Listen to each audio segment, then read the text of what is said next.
नमस्कार। आज हम सुप्रीम कोर्ट के एक बहुत आप कह सकते हैं अहम फैसले पर गहराई से बात करेंगे। ये मामला है कीशम मेघचंद्र सिंह बनाम मणिपुर विधानसभा के माननीय अध्यक्ष का।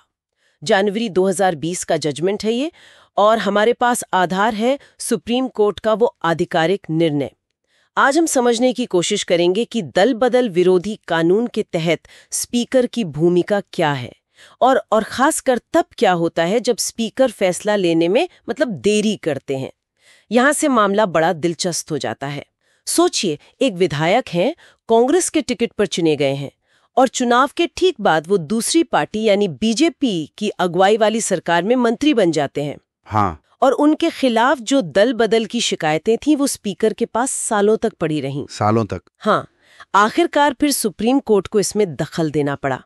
चलिए इस पूरे मामले को जरा खोलते हैं। तो कहानी शुरू होती है मार्च 2017 मणिपुर विधानसभा चुनाव से। नतीजा आया, किसी भी दल को स्पष्ट बहुमत नहीं मिला। कांग्रेस सबसे बड़ी पार्टी थी, 28 सीटें, बीजेपी को मिली 21। ठीक। लेकिन एक विधायक, रिस्पोंडेंट नंबर 3 जिनका जिक्र है फैसले में, वो कांग्रेस के टिकट पर जीते थे। हाँ। और नतीजे आते ही वो बीजेपी सदस्यों के साथ राज्यपाल से मिल लिए। अच्छा। और बीजेपी के नेतृत्व में सरकार बनाने का दावा पेश कर दिया। अच्छा। और कुछ ही दिनों में वो उस सरकार में मंत्री भी बन गए। बिल्कुल यहीं पर संविधान की 10वीं अनुसूची, जिसे हम दल बदल विरोधी कानून कहते हैं, वो सामने आती है।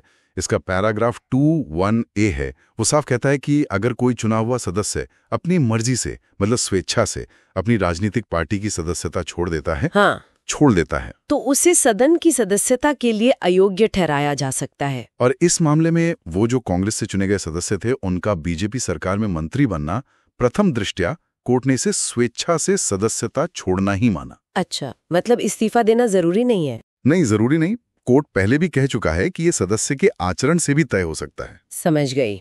तो इसी आधार पर फिर 2017 में ही अप्रैल से जुलाई के बीच स्पीकर के पास उनकी अयोग्यता के लिए याचिकाएं दायर हुईं। हाँ, कुल 13 याचिकाएं थी शायद। 13।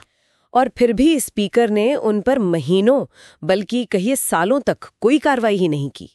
ये एक बड़ी समस्या है। मामला फिर मणिपुर हाईकोर्ट पहुंचा। हाँ बिल्कुल। और हाईकोर्ट ने माना भी कि स्पीकर की ये जो निष्क्रियता है, ये ठीक नहीं है, क्योंकि 10वीं अनुसूची के तहत स्पीकर एक तरह से एक ट्रिब्यूनल की तरह काम करते हैं। हाँ। उन्हें एक उचित समय में फैसला लेना चाहिए। तो हाईकोर्ट ने निर्देश क्यों नहीं दिया? उन्होंने इसलिए परहेज किया क्योंकि एक ऐसा ही सवाल कि क्या हाईकोर्ट स्पीकर को एक तय समय सीमा में फैसला लेने का निर्देश दे सकता है, वो पहले से ही सुप्रीम कोर्ट की एक बड़ी बेंच के सामने लंबित था। अच्छा, ये बात थी। तो फिर सुप्रीम कोर्ट ने इस देरी पर क्या कहा? क्या स्पीकर ऐसे अनिश्चित काल तक फैसले रोक सकते हैं? नहीं, बिल्कुल नहीं। सुप्रीम कोर्ट ने इस पर बहुत साफ रुख अपनाया। उन्होंने किहोटो होलोहेन केस का जिक्र किया, 1992 का मामला है। उसमें कहा गया था कि हाँ, आमतौर पर अदालतें स्पीकर के फैसले से पहले दखल नहीं देती। हाँ, वो तो स्थापित सिद्धांत है। लेकिन कोर्ट ने कहा इसका यह मतलब नहीं कि स्पीकर फैसला करने में अनिश्चितकालीन देरी कर सकते हैं। फिर राजेंद्र सिंह राणा केस 2007 का, उसका भी हवाला दिया और स्पष्ट किया कि जब स्पीकर एक उचित समय में निर्णय नहीं लेते तो यह मामला न्यायिक समीक्षा के दायरे में आ जाता है। यानी कोर्ट पूछ सकती है कि देरी क्यों हुई? बिल्कुल। कोर्ट ने कहा कि स्पीकर 10वीं अनुसूची के तहत एक ट्रिब्यूनल हैं और उन्हें याचिकाओं पर उचित समय में फैसला लेना ही होगा। और क्या कोर्ट ने ये उचित समय को कुछ परिभाषित किया?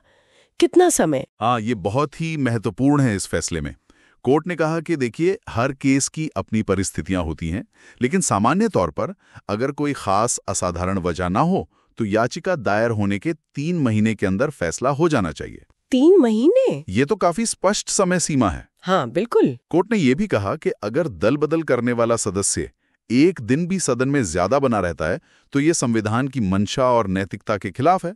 तो ये 3 महीने एक तरह से बेंचमार्क बन गया। हाँ, इसे एक मानक या गाइडलाइन कह सकते हैं। कोर्ट ने स्पीकर की जवाबदेही तय करने की कोशिश की है। अच्छा, इस फैसले में एक और बहुत महत्वपूर्ण टिप्पणी थी, वो स्पीकर की निष्पक्षता को लेकर थी, है ना? हाँ, और शायद ये इस केस का सबसे दूरगामी असर डालने वाला पहलू हो सकता है। कोर्ट ने संसद से, हमारी विधायिका से, गंभीरता से विचार करने को कहा है कि क्या दल बदल जैसे राजनीतिक रूप से इतने संवेदनशील मामलों का फैसला स्पीकर को करना चाहिए। क्यों? स्पीकर क्यों नहीं? क्योंकि स्पीकर खुद किसी न किसी राजनीतिक दल से जुड़े होते हैं। चाहे वो तकनीकी रूप से इस्तीफा दे दें, लेकिन उनका जुड़ाव तो रहता ही है। हाँ, ये बात तो है। तो कोर्ट ने एक सुझाव दिया, एक वैकल्पिक व्यवस्था का, कि क्यों ना इसकी जगह एक स्थायी स्वतंत्र ट्रिब्यूनल बनाया जाए। एक अलग बॉडी। हाँ, एक स्वतंत्र निकाय जिसके अध्यक्ष कोई रिटायर्ड सुप्रीम कोर्ट जज हों या किसी हाई कोर्ट के रिटायर्ड चीफ जस्टिस।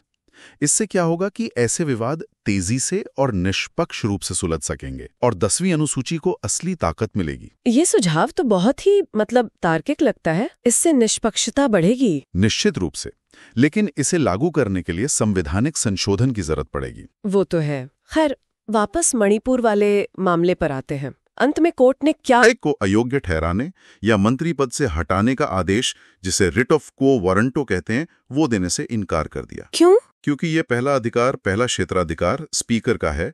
कोर्ट सीधे स्पीकर की भूमिका नहीं ले सकती, कम से कम पहली बार में। अच्छा, तो फिर क्या किया? लेकिन कोर्ट ने स्पीकर को बिल्कुल साफ निर्देश दिया कि उनके सामने जितनी भी अयोग्यता याचिकाएं लंबित हैं इस मामले से जुड़ी, उन सभी पर इस फैसले की जानकारी मिलने के 4 हफ्ते के अंदर फैसला करें। 4 हफ्ते मतलब एक तय समय सीमा दे दी। बिल्कुल, हाँ बिल्कुल। और कोर्ट ने यह भी जोड़ा कि अगर स्पीकर इन 4 हफ्तों में फैसला नहीं करते हैं तो याचिकाकर्ता फिर से कोर्ट आ सकते हैं। अच्छा, यानी एक तरह से चेतावनी भी थी, आप कह सकते हैं। तो इस पूरी चर्चा का निचोड़ अगर निकालें तो ये है कि दल बदल विरोधी कानून के तहत स्पीकर की भूमिका सिर्फ फैसला देने की नहीं है, बल्कि सही समय पर फैसला देने की भी है। हाँ, समयबद्धता बहुत महत्वपूर्ण है। और सुप्रीम कोर्ट ने जो 3 महीने की समय सीमा सुझाई है, ये इस दिशा में एक बहुत बड़ा कदम है। बिल्कुल। और साथ ही कोर्ट ने वो बुनियादी सवाल भी उठा दिया है कि क्या राजनीतिक रूप से जुड़े स्पीकर ऐसे मामलों के निपटारे के लिए सबसे उपयुक्त अथॉरिटी हैं। ये जो स्वतंत्र ट्रिब्यूनल का सुझाव है, ये हमारे लोकतंत्र की कार्यप्रणाली, उसकी निष्पक्षता के लिए बहुत बहुत अहमियत रखता है। और ये हमें एक विचार के साथ छोड़ जाता है ना? हाँ, कि क्या दल बदल जैसे मुद्दे, जहां राजनीतिक निष्ठा ही सवालों के घेरे में हो, क्या उनका फैसला किसी ऐसी स्वतंत्र संस्था को नहीं करना चाहिए जिसका राजनीति से सीधा संबंध न हो? ये वाकई सोचने वाली बात है। इस पर गंभीर विमर्श की जरूरत है।